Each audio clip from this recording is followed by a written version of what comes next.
to our virtual event. I'm Charlene McLean. I'm currently the chair of the Saskatchewan Career Development Association, or as we call it, SKCDA. I also represent Saskatchewan on the national project since the project was initiated. Several of you have participated in the project actively, known as Supporting Canadians to Navigate Learning and Work, designated to update, designed to update the core competencies and to generate a pan-Canadian certification. Some of you provided input on the new CDP professional definition or participated in one of the coffee sessions hosted last November. And some of you have now volunteered to assist in the certification of the test pilot. Saskatchewan has been represented with a strong voice as this project has progressed. Thank you to all of you. As part of our commitment to transparency and an effort to keep everyone aware of the project progress, we present this virtual event today, the journey towards the national certification. Presenting today is Kathy McDonald and Rebecca McCarthy, both of the Canadian Career Development Foundation. Kathy is the project director. Their bios were included in the event bulletin. Kathy joins us from her home in PEI, and Becca is in Ottawa. It is my pleasure to welcome Becca and Kathy to Saskatchewan. You will be very happy that you are not here in person as it is freezing cold. I will turn the event over to them to get things started. That's great. Thank you, Charlene, so much. And I must say, Charlene, as your chair, is exemplary and always making sure Saskatchewan is very well represented. And Charlene creates opportunities for engagement with Saskatchewan CDPs. So we're very appreciative of all the wonderful work that Charlene is doing to raise awareness of the project and the opportunities that are going to come with national certification. So thank you very much, Charlene, and thank you all for joining our presentation today, the Currency of Competencies, the Journey Towards National Certification.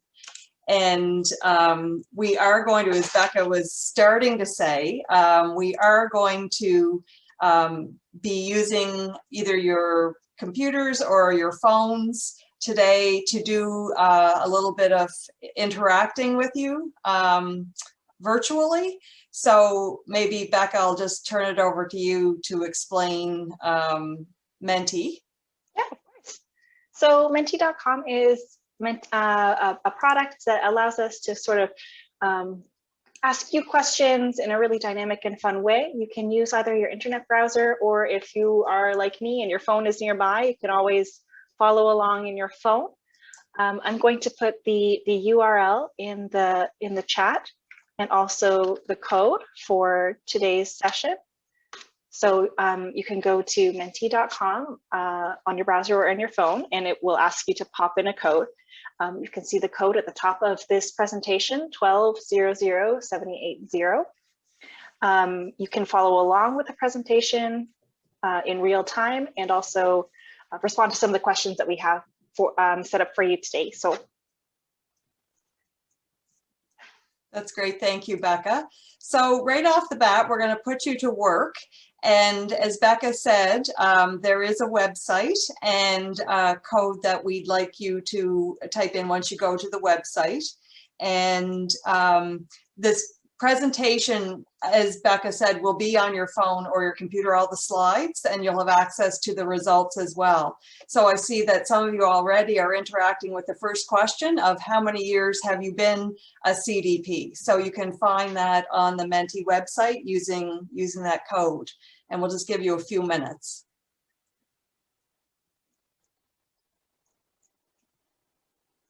I'm always so interested to see how many people have been in it forever compared to how many people are brand new to the field.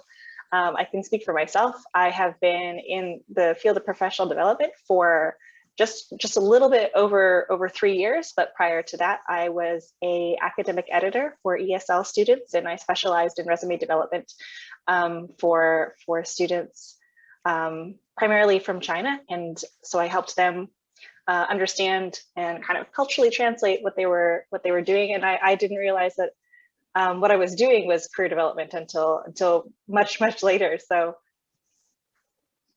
And I'm on the forever side. Let's give another minute or so. So it's interesting to see already we've got people representing all of the categories with a big concentration of the mid-career journey people. So that's great. We're going to move on to our next question. So are you a certified CDP? Now, we're aware that Saskatchewan as a province does not yet offer certification program, but we do recognize that some of you may have come from a different province or be associated with an international organization. And there's no right or wrong answers at all. No. We're just trying to learn more about who you are. Maybe you can learn a little bit more about who else is in this presentation with you today.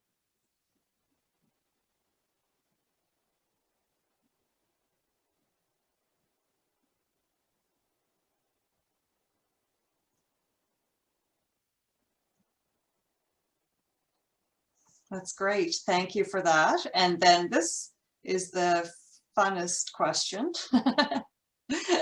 So have you been surprised by the appearance of an unofficial coworker during a video conference over the past 10 months or so? And as I asked this question, as soon as this presentation started, my 14-year-old diabetic cat sensed that I had a glass of water on my desk, and he drinks a lot of water. So for the past 3 or 4 minutes, I've been holding my glass at an angle that he could reach so he doesn't knock the glass of water all over everything on my desk. So I see that I do have some company, and there have been cats joining calls from Saskatchewan, and children and other household members, and a dog. Becca's dog does join the occasional call as well. And sometimes, yeah. Yeah, and a few of you haven't had that experience yet. But my dog knows what bye means, so she can always sense when something is about to end, and if I say bye, she gets up, stretches, and comes over and demands a walk. Okay. So I'm going to turn it over to Becca to set the stage, kind of how we began this project. Great, awesome. So I'm really excited to present the beginning and to sort of set the context for you. Supporting Canadians to Navigate Learning Work project is funded by the Canada to do 3 things: to update and expand the 20-year-old standards and guidelines, to create a new competency framework, to promote and support the implementation of the new competency framework, and to create a sustainable national certification program. This project focuses on bringing coherence to the career development sector, building on national consultations, leading to the completion and publication of a bilingual 2020 Canadian CDP Competency Framework, along with the establishment of a national certification program. All of this is going to result in a high standard of quality assurance to the Canadian public, as the complexity of needs of Canadians for career programs, services, and supports continues to expand. And I think we've all seen just how necessary the field of career development has been, especially over the last year.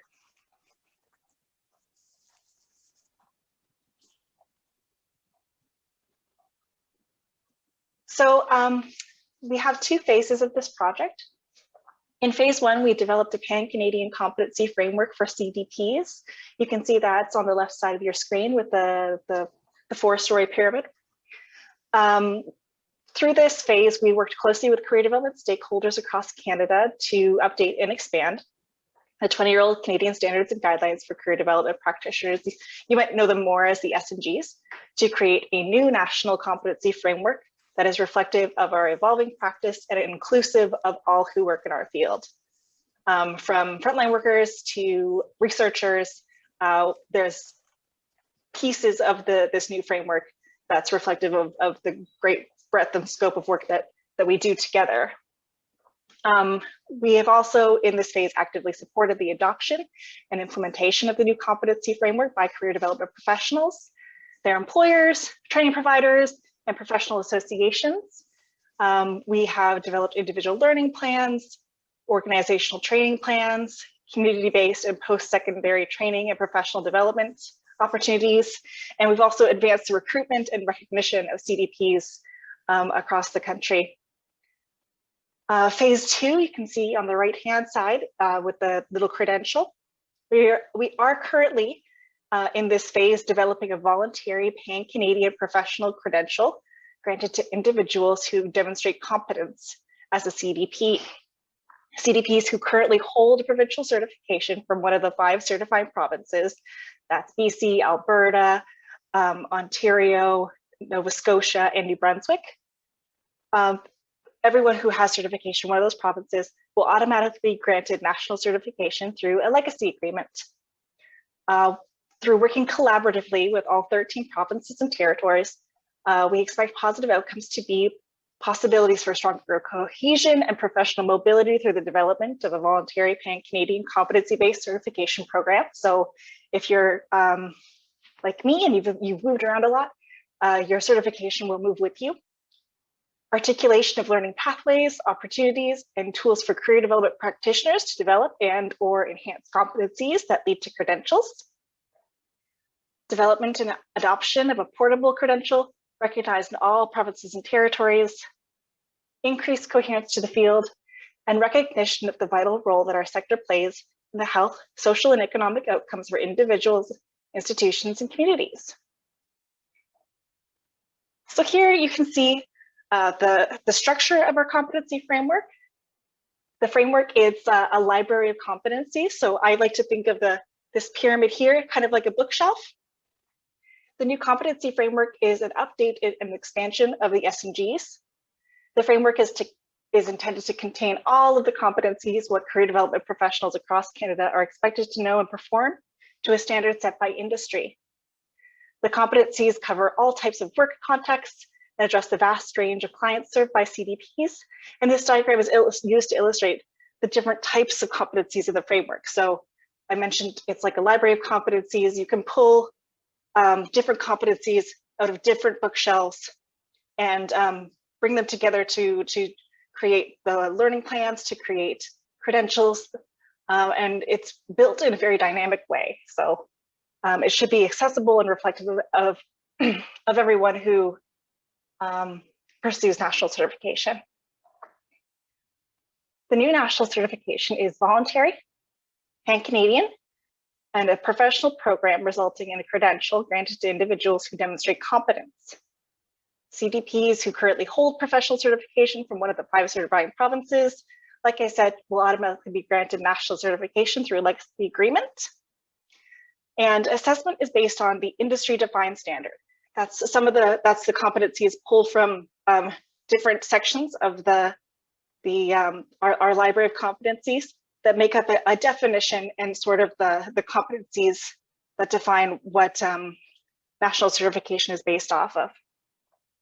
CDPs who demonstrate that they meet the standard are granted a time-limited credential, which means it will come up for renewal. And this assessment is based on selected competencies from the framework, and it measures the candidate's knowledge and applied skills and minimum experience in compliance with the Code of Ethics. The credential is granted to candidates who meet the industry standard that are relevant to all CDPs in Canada, regardless of the context or environment in which they work. It's portable, recognized in all provinces and territories, and it will be available bilingually in English and in French. So as part of our project, we redefined and came together to really look at carefully what it means to be a CDP. And like Charlene said, many people across Canada contributed to the development of a new definition. So this definition became the foundation for the new Competency Framework, a national certification program. And this definition acknowledges and highlights that CDPs work with many different stakeholders and provide a vast range of services. The definition reinforces the essential role of CDPs and how they promote positive health, social, and economic outcomes for individuals, institutions, and communities. So, how did we get here?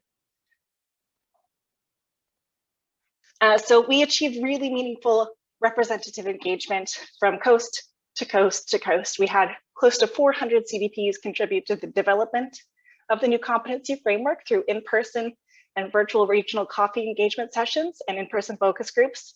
Charlene mentioned this at the beginning. We had an amazing turnout from Saskatchewan. And we've often looked to Saskatchewan as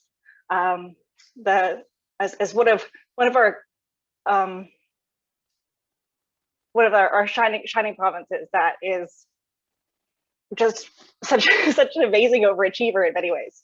So it's been absolutely fantastic working with all of you. Representative engagement also includes gender. So we had 379 respondents who identifying as female and 55 respondents identifying as male. And you can see the layout across the country. We developed the final draft competencies, have gone through a rigorous overview by hundreds of subject matter experts during the development process. And during the validation process, 105 subject matter expert CDPs reviewed competencies, reflecting on 3 questions. Complete, is anything missing? Is anything incorrect? Is it accurate? Is any phrasing confusing, ambiguous, or otherwise unclear? Is it clear? Does it have clarity? Through this process, we had 105 CDPs review one of the 27 series of competencies, and this was absolutely exceptional. It was an amazing response. The series of competencies comprised a selection of competencies from the framework, and reviewers got the series that matched their area of expertise and preference.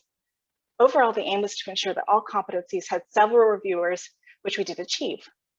And we had 3 people whose responsibility was to look at the totality of the framework, reviewing everything, and it is currently going through a second global review process with an additional 3 other people. The focus that we had was about ensuring good representation, and we did achieve this, although we could have had more participation from the North, but still, we received a good sample with people involved in the process from the onset and people new to the framework. You can see that we managed to get a good range of experience with 55% who had more than 10 years of experience. And we were delighted with the effort of reviewers. They were so thoughtful and thorough. Overall, there was a large amount of consensus and agreement on the standards. A lot of feedback required minor adjustments, such as added examples, and this was quite straightforward. So after all of this work, we are so proud to have a validated competency framework and map. And Kathy is going to review this map with you. I'm going to send a link through the chat to the place online on the CCDF website where you can see the competency map. We would welcome you to review it in your own time. I don't want to take away from what Kathy has to say, but I'll get that link and pop it in the chat for you. Thank you, Becca. So the base level of the pyramid is called professional practice. And these are competencies that are foundational and enabling. In other words, they are required by all CDPs to perform well, a bit like prerequisites. These are also the competencies that CDPs have in common with affiliated professions, such as counselors, health professionals, and others to whom you may refer clients. This is also why these can be described as transferable competencies. The main competency categories within professional practice are listed on the screen with the number of categories or competencies within each category listed in brackets. So for example, number 1, professional responsibility, comprises 5 competencies related to adhering to a professional code of conduct. So under that number 1, professional responsibility, those 5 would be, they're not on your screen, but you can look at them on the map. Deliver services within your scope of practice, maintain professional boundaries, obtain informed consent, protect information and records, and represent career development qualifications. So each of those more specific competencies is expanded upon in the competency framework. So this is an example of a specific competency, obtain informed consent, that falls under that major competency category of professional practice. So each of the 100 competencies in the new competency framework includes several pages of detail as outlined on this slide and the following 2 slides, including, as you can see here, the purpose and context of this competency, indicators of effective performance of when a CDP is performing this competency to the standard,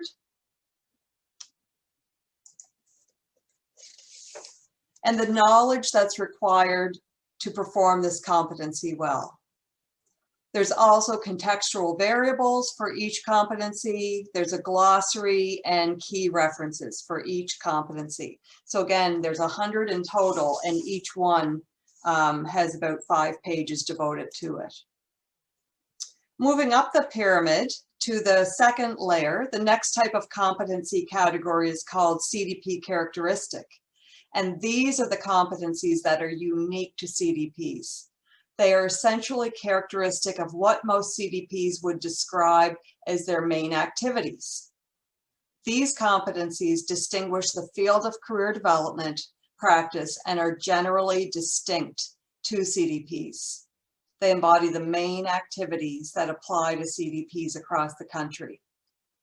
Again, this slide gives you an idea of the major categories, and like all sections of the framework, there are several competencies associated with each major category, and the numbers listed in brackets at the end of each major category.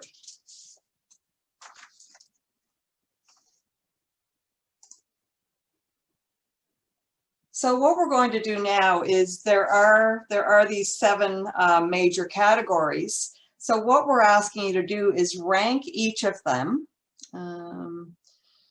based upon how important each one is in your daily work. So again, we're doing this, we've done this a few times with different provinces, and it's always fascinating to see what people say, how much of and it depends sometimes on your job at the time, of how much you do this. And so we also know that this takes a little bit of time, because reading through and kind of reflecting on all 7, it just takes a little bit of extra time. But you can use the same Menti app, going to menti.com and you putting in the user code that you see in the chat or at the top of the screen. There we go. So as people keep adding, these bars will move and change and reflect, better reflect kind of everybody's average priorities. Yes. And if you're all working in the same, like in similar jobs in the same organization, maybe you'll have like a high level of agreement, or if you're working in different organizations or with different client groups, you may have different. So it's very interesting. Yeah, now we see it moving just as more of you complete in these rankings.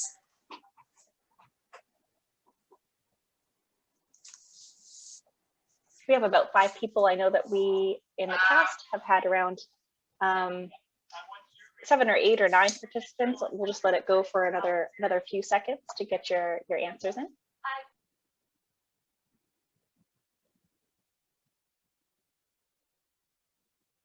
And the framework is it's an evergreen document that we will have like a final published version. It's actually in translation right now, and it will be launched when the translation to French is finished, but it will be renewed again in 2023 because we know the world is changing very quickly. So some of the things that you're ranking higher may have always been very important in your work, but there may be some new things that have increased in importance in your work, or things that have decreased in importance in your work as the world evolves and our society evolves.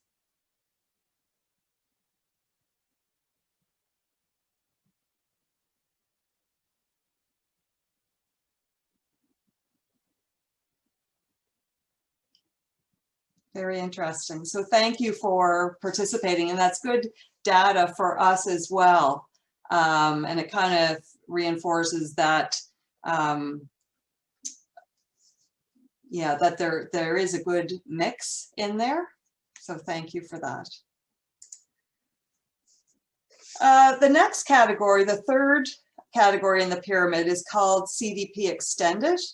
And generally, these competencies apply to experienced CDPs with responsibilities that extend beyond the characteristic competencies. And finally, this category at the tip of the pyramid is called Outreach and Leadership. And this category contains competencies that relate to the role of the CDP in improving social and economic outcomes for clients and communities. So you can see the categories include working with employers, the community, the role of CDPs, and advancing policies and advocacy, and indeed leadership. So you can see from the pyramid the progression from foundational to leadership, with most competencies defined as foundational or characteristic in the bottom two levels. And now that's kind of where we've been, and now where are we going? So the focus of national certification is on these bottom two levels of competencies: professional practice and CDP characteristic. The Canadian Competency Profile for CDPs that we've developed describes the knowledge and skills commonly required of career development professionals in Canada. So the profile defines what is expected of a proficient and experienced career development generalist who is adept at working with diverse clients in a range of contexts. So this profile of selected competencies from these bottom two layers are relevant to all CDPs in Canada, regardless of where they work. And the Canadian industry standard for CDPs defines the level of competence required as applied to the full range of knowledge and skills described in the previous slide, the Canadian Competency Profile.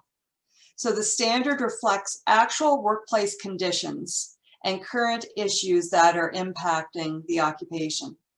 So the term competent describes a practitioner who meets this industry standard, and we would say that competent employees are superior job performers.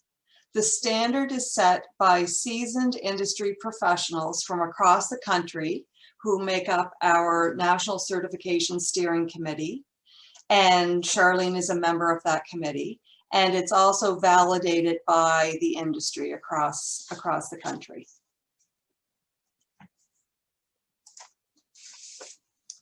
And the Canadian Competency-based certification program that we're in the process, we're getting ready to pilot starting next week, measures an individual's ability in terms of their knowledge and skills against the Canadian industry standard.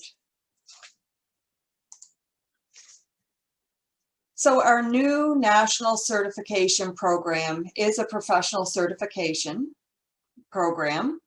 And I'm going to skip right over this for a second.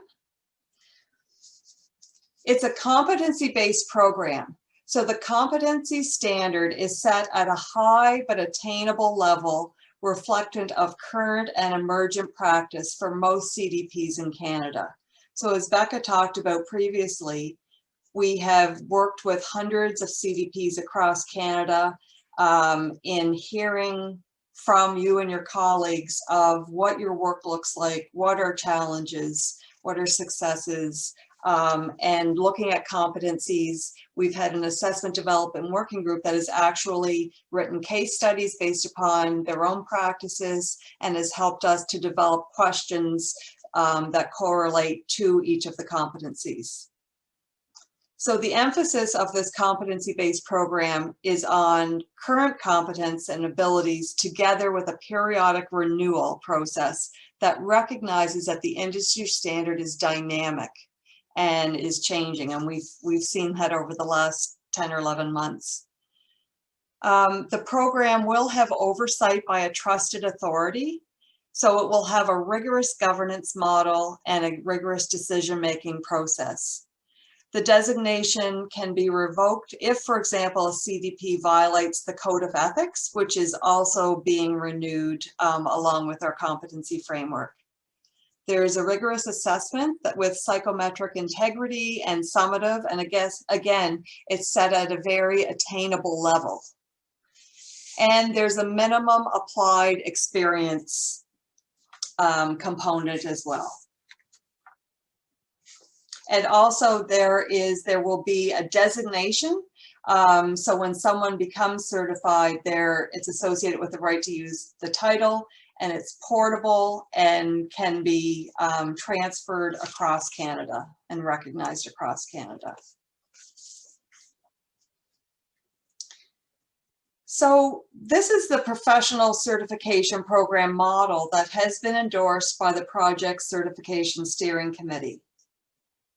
So the committee has decided that 3 years of experience in a relevant CDP role will be required to enter the certification process. There will be multiple choice questions and a performance evaluation tool, which is a case study. And most of those were developed, the case studies, by CDPs in some of our working groups across the country. They're realistic situations. They're being developed by CDPs who are trained in how to write these questions as part of our project's assessment development working group.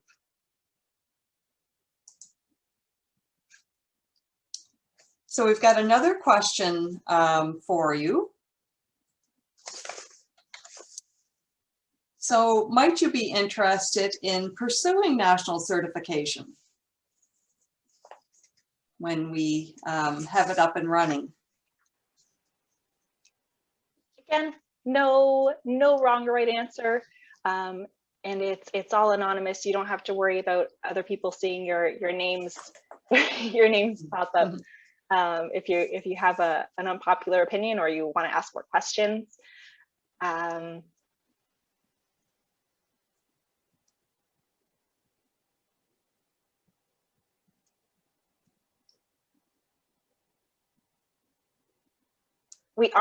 There will be an opportunity for asking some questions after this presentation, so don't worry about it. Hopefully you have some of them ready. I've been chatting with some people in the Zoom chat as well. If you'd like, you can put your questions in the Zoom chat, and we'll try and work our way through them. If you would rather type them out, then unmute yourself at the end. But just now know that there will be time for us to answer some of your questions. And this is looking very positive. So thank you very much. Thank you very much, because this helps us when our National Certification Steering Committee is preparing and we're trying to figure out like what the demand might be right off the bat. So it's very helpful. So thank you for that. And we just wanted to review where we are in this process of developing this national certification program. So just to review what's been happening since the summer. So over the summer, we worked with our National Certification Steering Committee.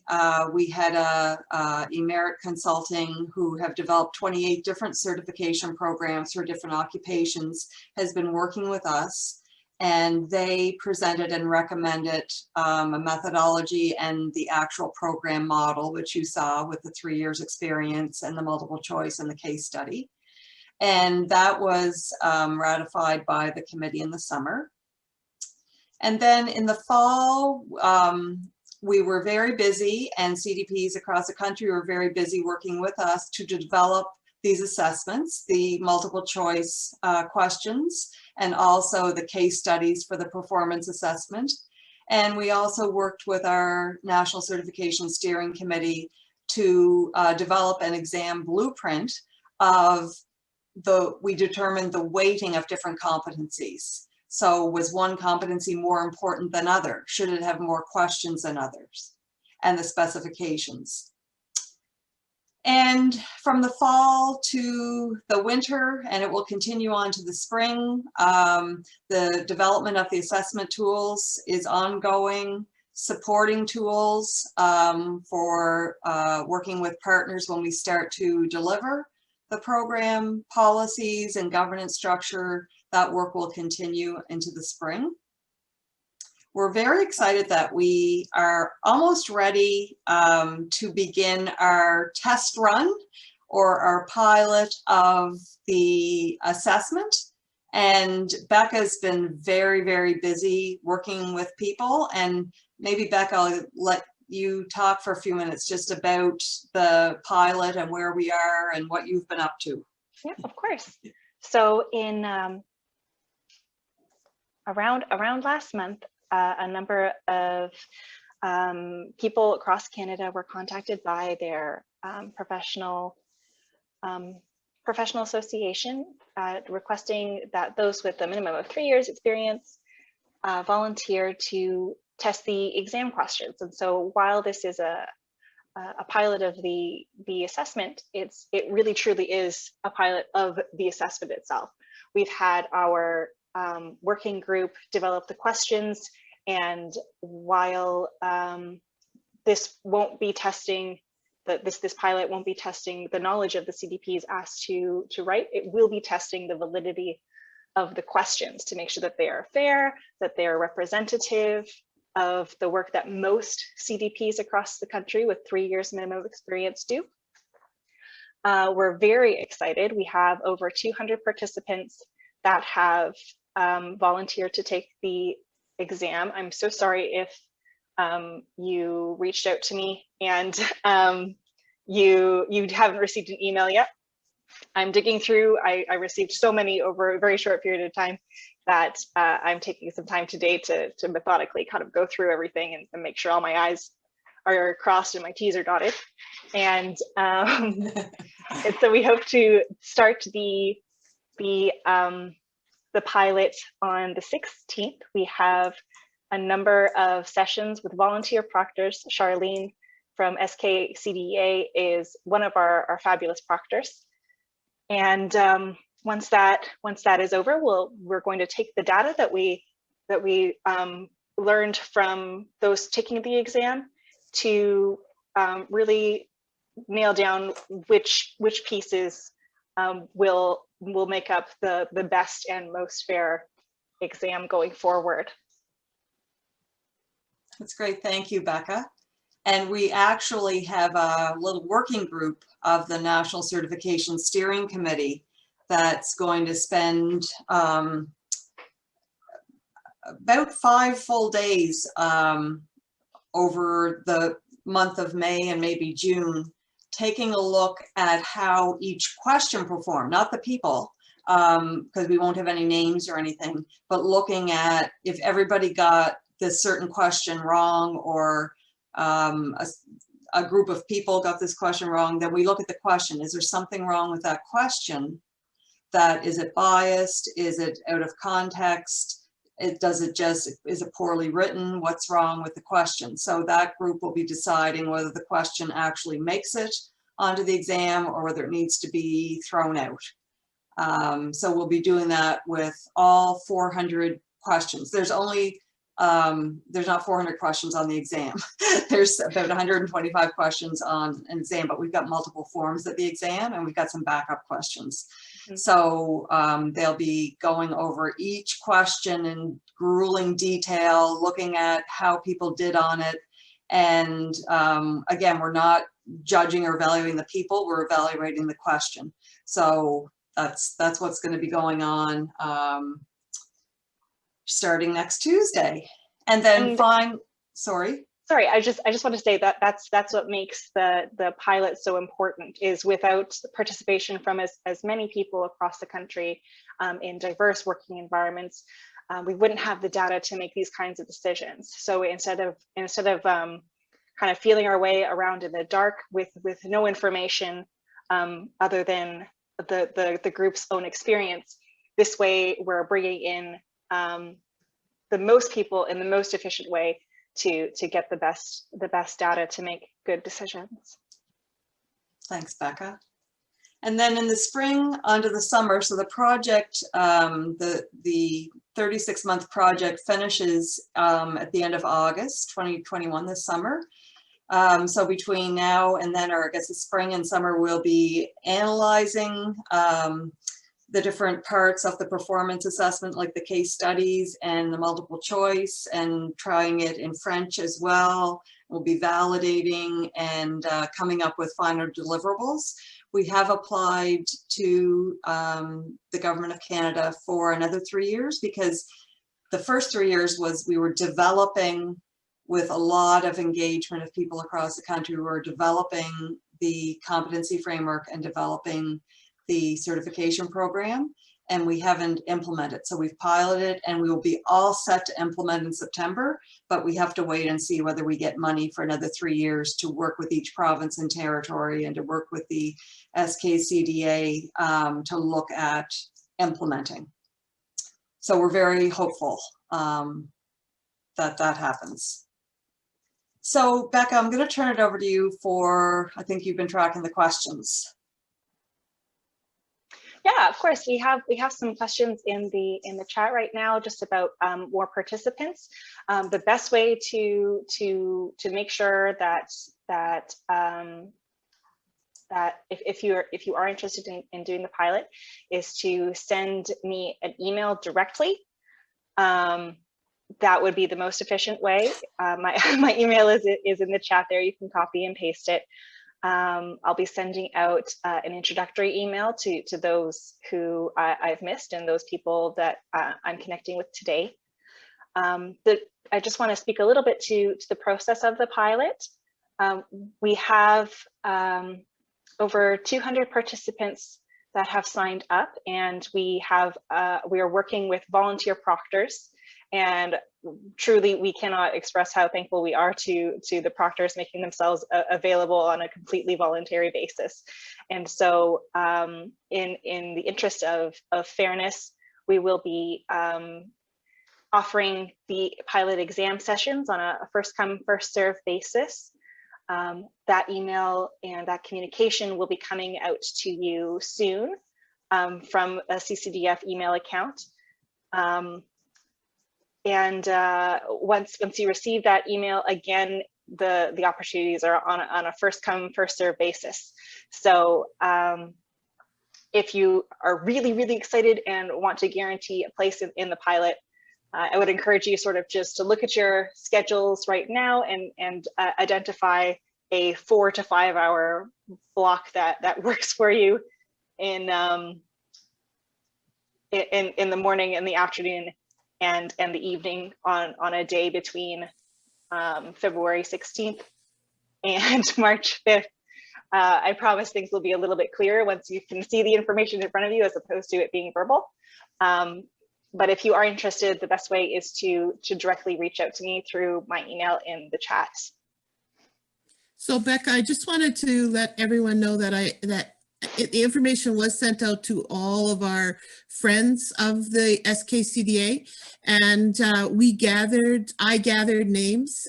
There were, I think, 33 from Saskatchewan that have already identified an interest in participating, and those names were all forwarded as a block to Right. Becca, and we were given a deadline. So those were all the names that had contacted me prior to the deadline.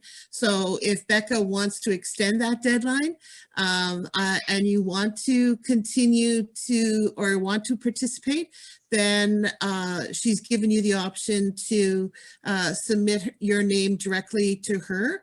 And again, if there's anybody who needs some further help, you can always call me as well.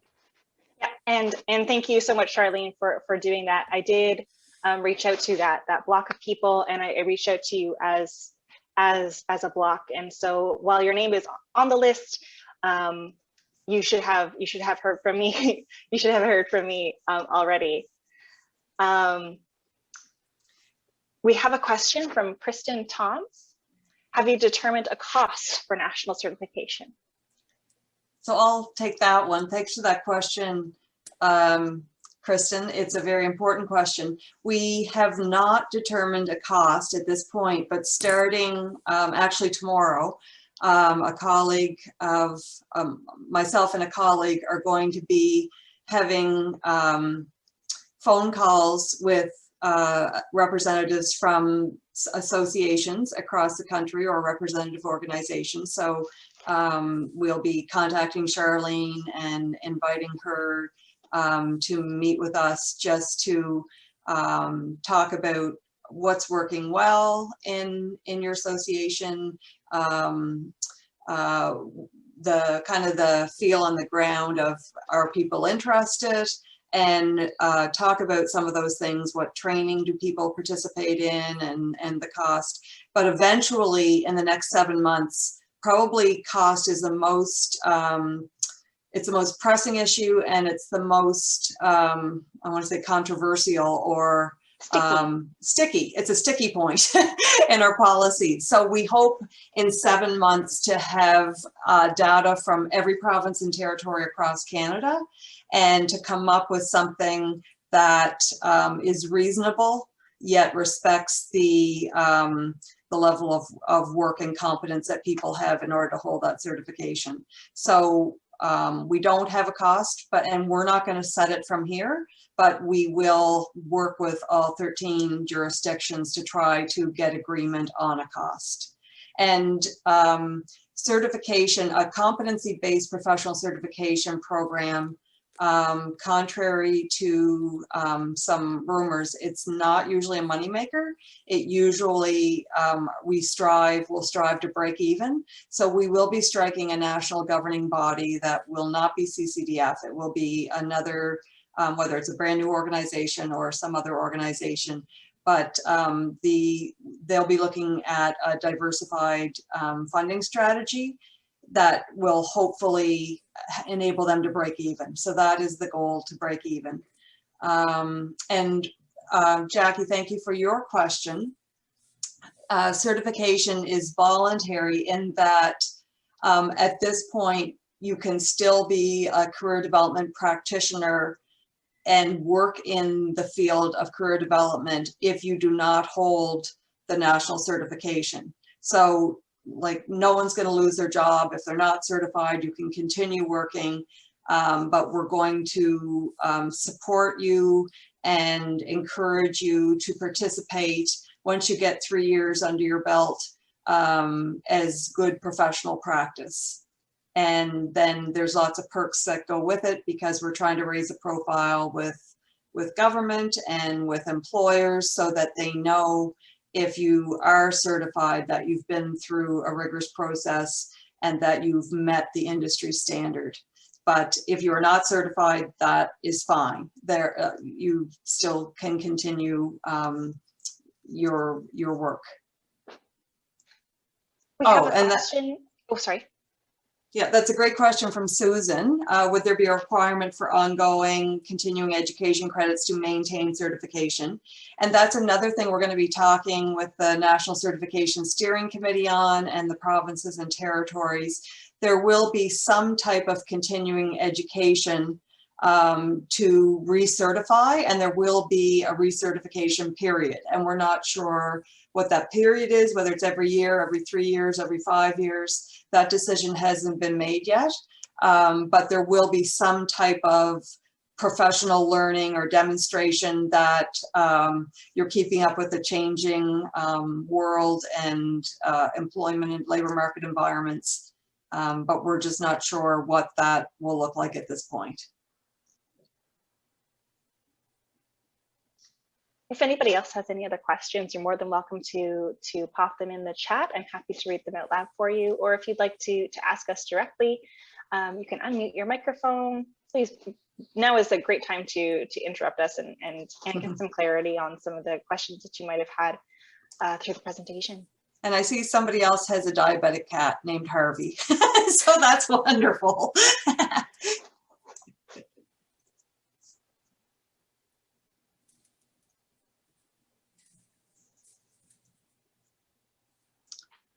I just wanted to note that Charlene, as your chair for the SKCDA, is a very active member of this project and of our National Steering Committee and our National Certification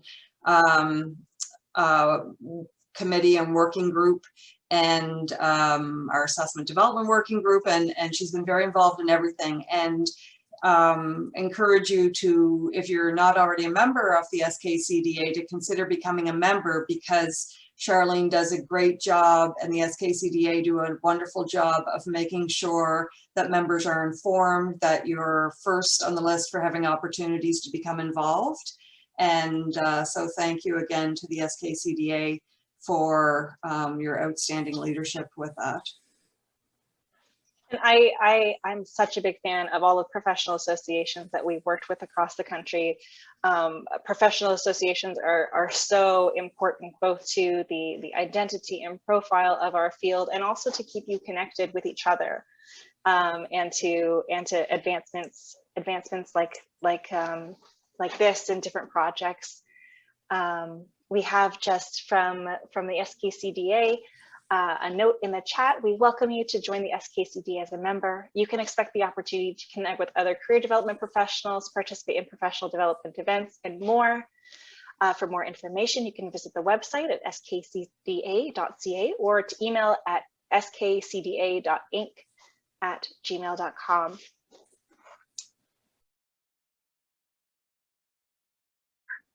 Okay, we do have a question. Will there be options to be grandfathered in initially, or have some type of process for reviewing a portfolio to meet requirements for certification?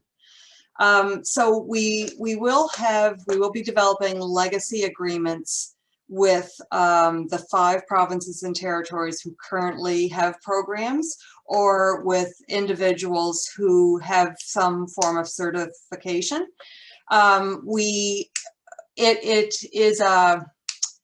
Because it's a competency-based program, there are very few hoops to jump through. So if you are an experienced CDP who's very skilled at your job,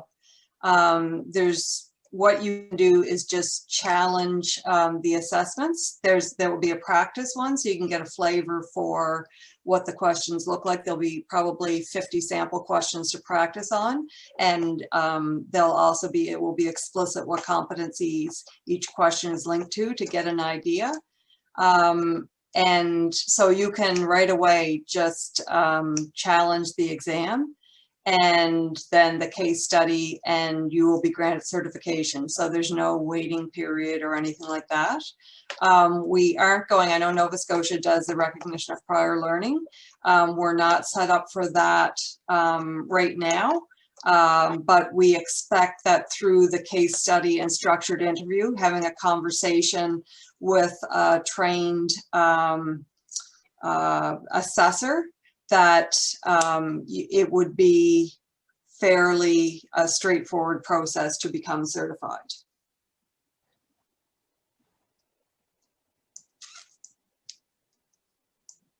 I think that's all that I see. Kathy, I have my hand up, I think. Oh, yes, sorry, Pat, yes. Okay, I hope I had it. I have a couple of things, and this is, wow, it's just really exciting. The 5 provinces that will be I think you called it a legacy agreements. Do you have two things? Do you have any idea of potentially how many folks will end up with a CDP kind of designation of those 5?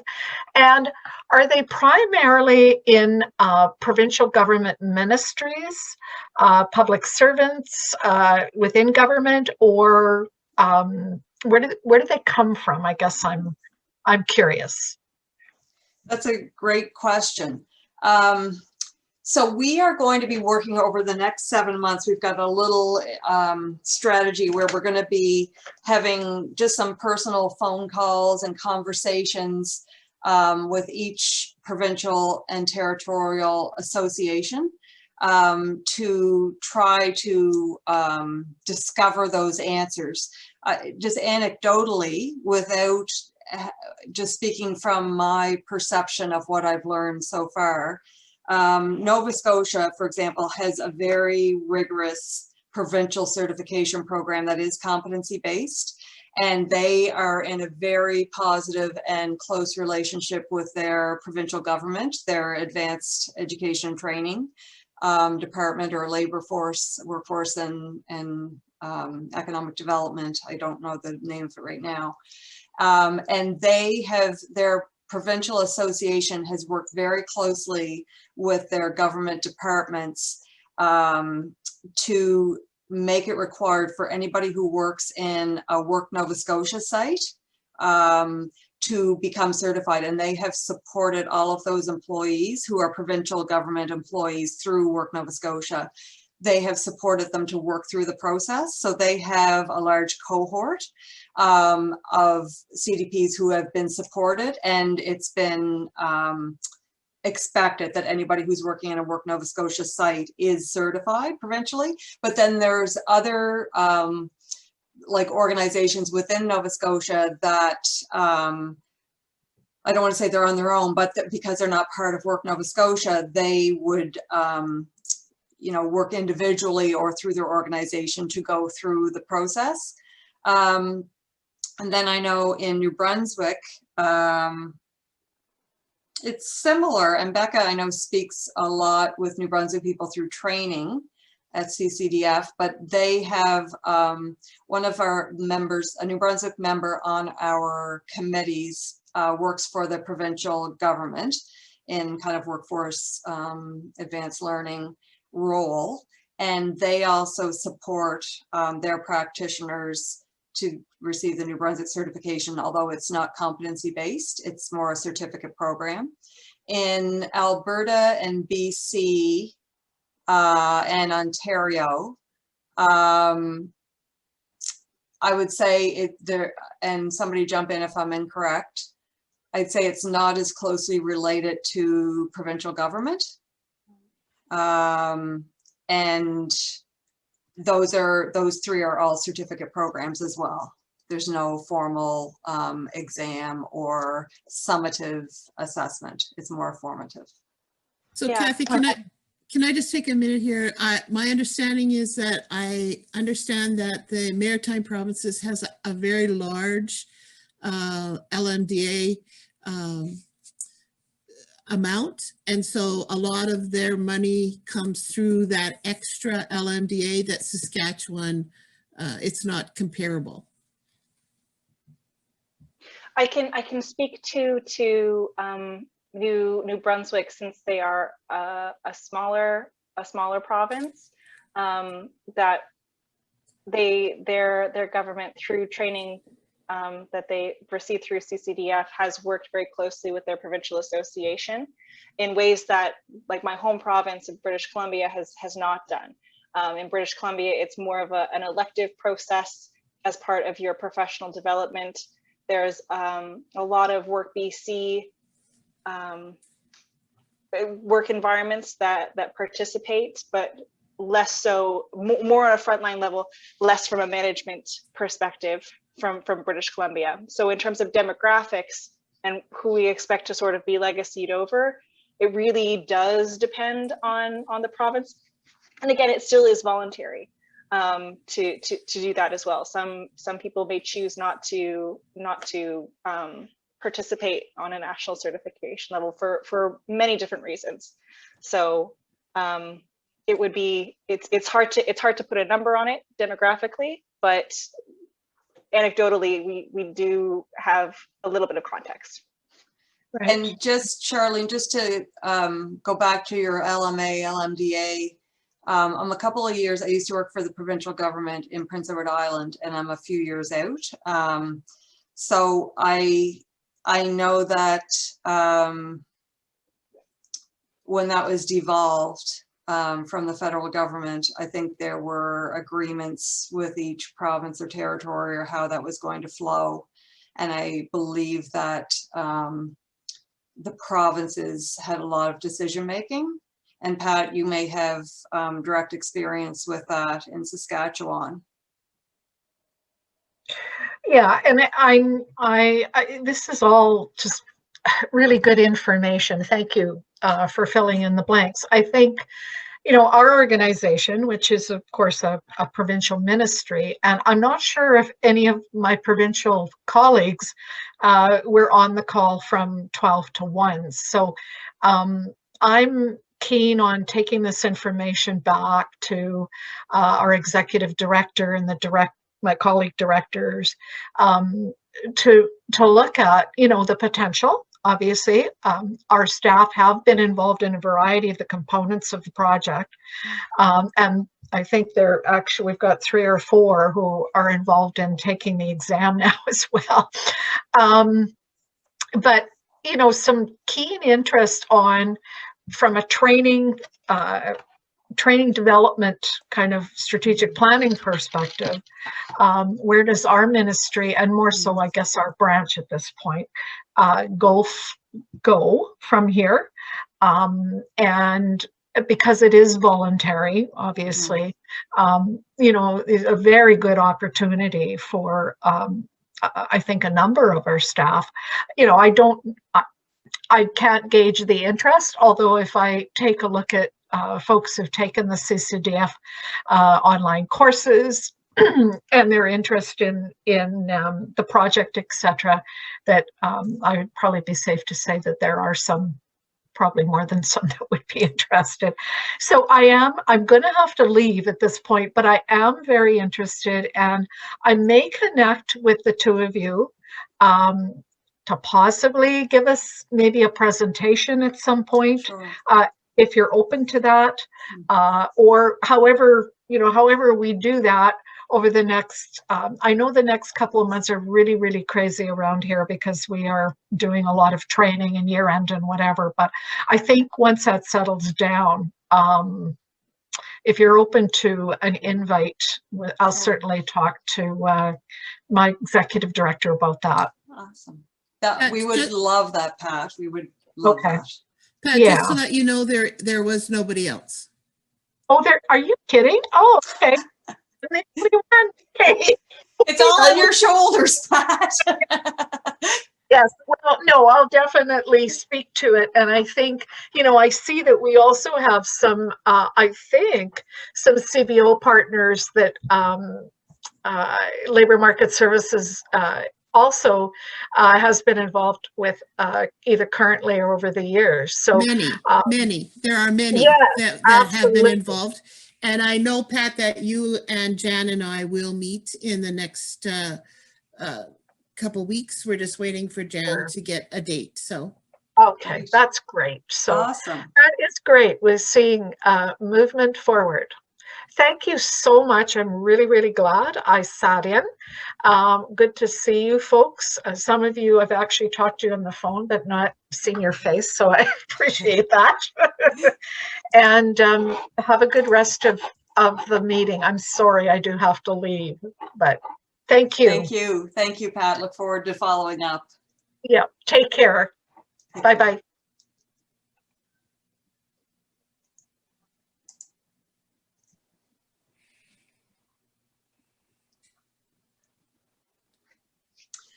Any other comments or questions? Probably this will be kind of interesting moving forward. I'm just explain who I represent. I'm the executive director of Regina District Industry Education Council. Oh, okay. And retired teacher, longtime retired teacher. Headed up the work study program at Cochrane High School for 20 years and all that stuff. Long history in the province. One of the issues that I ran into in the early 2000s when I moved from the classroom to the board office as a consultant and started doing my master's was realizing that for our guidance counselors that when they do their master's, their focus is all on basically psychology, crisis management, with very little focus on career. And over 20 years, I saw the difference that it makes when kids have a sense of direction. School has meaning, all the stuff that can impact a student and impede their progress in school is, how would you say, they have a better shield to that stuff when they have a sense of direction. And it's actually proactive in eliminating a lot of potential problems that guidance counselors would have to deal with if they're just doing crisis management. And I honestly believe this is a retired guy that's not going to be around very much longer, that somehow, some way, we have to get a focus back on career. The Industry Education Council is trying to connect business and industry with the school systems. The school systems are open to it, but somehow through the post-secondary institutions, we need to somehow get career back into the guidance counselor training. So that's where I come in. With the Industry Education Council, we're a group of retired teachers, to be honest with you, that work part-time, that work on connecting business and industry with the school systems, trying to act as a conduit and trying to help kids to have a sense of direction before they leave school and get the information that they need and the questions answered that they need to make good informed decisions. Because I know the power of it. When we connect kids with the outside, it's the most powerful tool that educators have, and it's the one that's least accessed. I'm a little partial, but back 34 years ago when I was starting my teaching career, 34, 35, I guess, I toured Europe and I saw the education system there and how industry and education work together, and we need that here. I asked that question back then, why aren't we doing it here? And I still ask that question. And we're moving farther away from it, which is scary. The community connections in Regina, I'll give you an example. When I was a consultant in the early 2000s, they did over 1,100 placements a year. Last year, Regina Public School System did less than 150 placements. Oh, dear. Yeah. Scary. So Gordon, I'm with you because I'm also a teacher by trade. And anyway, that's a long story, but that's been my quest for 34 years as well. So to make a very long story short, we do have a series of competencies, which is career education, not only looking at the school counselor, the guidance counselor, but also looking at all teachers as influencers. Yeah. And we have, led by Chris Magnuson, who is former Dean of Education. Yes, so he is working with some of his fellow colleagues across Canada and through this project, we were very happy to give them a little bit of funding to be able to do this. They are looking at developing a micro-credential for career education for use in teacher education programs in universities across the country. And he's been working with deans of education, just like in the past few months as a result of this competency framework, of course, and Chris's other work, but this kind of is a catalyst that gave him some funding to be able to do this, to look at a micro-credential. So, and they're also looking at, because Series 20, which is career education, none of us were happy with, and it didn't get, because we were so unhappy with it, it didn't get vetted and put through focus groups and so on. So, because it just wasn't capturing what our vision, like you have described. So he and a group of his colleagues are also working on that at the same time. So if you are interested in that, I can put you in touch. Please, please. I know Chris well. Perfect. Okay, perfect. So I know the power of it. I saw kids, honestly, at Cochrane that were going to jail, and because of connecting them with the outside, they turned it 180 degrees around. And it's just 100% of the kids that came to my school when I taught here were not going to be successful, and 80% of them graduated with jobs, most of them in apprenticeships. Most of them were making more money than me 4 years later. So it really frustrated the heck out of me, and it's really hit and miss. We actually, in our Industry Education Council, Prairie Valley still has career education or career counselors. They have crisis management counselors and they have career counselors. And the difference in buy-in from that division to another division where the counselors all have their master's degrees. Not all the counselors in Prairie Valley have their master's degrees, but all of them in, for example, Regina Public have their master's degrees. They're all focused primarily on crisis management because that's what the whole university focus is. And I think for teachers too, that focus on career, we're seeing it in the curriculums. It's always been in the practical and applied arts, the shop areas, and now it's in the science areas in Saskatchewan. It's been incorporated into all the science areas as well. So it's just key. It's so important, and I welcome the opportunity. So. Thanks so much for everyone's comments. It's great to have the opportunity to chat and hear lots of different perspectives. Just to be conscious of time, because it is 3 o'clock, and Kathy and Becca, you've given so generously of your time today. So thank you so much for that. And to everybody who's joined us, and I know some of you are members of the SAS Career Development Association. And for those of you who aren't, we'd love to have you join us. You can expect to participate in professional development events, to have the opportunity to network with other career development professionals across Saskatchewan.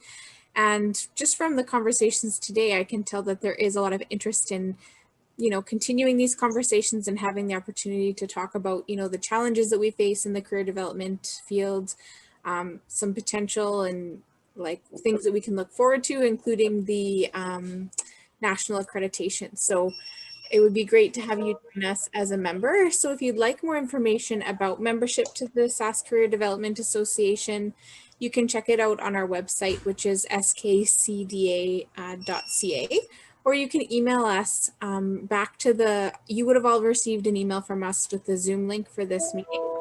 So if you have more questions, just feel free to reply to us at that email address. So Charlene, I'll pass it back to you in case you have any closing remarks. But thanks again, Kathy and Becca, for giving so generously of your time today. We really appreciate that. I just needed to add that we did record this session, and it will be posted well, as soon as we can get it up there. So there were 2 sessions today, and we recorded both of them. So we'll pick the best one and go from there. And we have a new YouTube site, and it will be posted on that shortly. Is that correct, Colleen? Yeah, we've got a YouTube channel open. There's nothing posted there yet. This will be our first posting, but you'll be able to check out the content from both of the sessions today if you'd like to go back and revisit any of the information that was shared with us. Thank you very much. It was an honor to connect with you, and I look forward to connecting again soon. Thanks so much. Have a great day, everyone.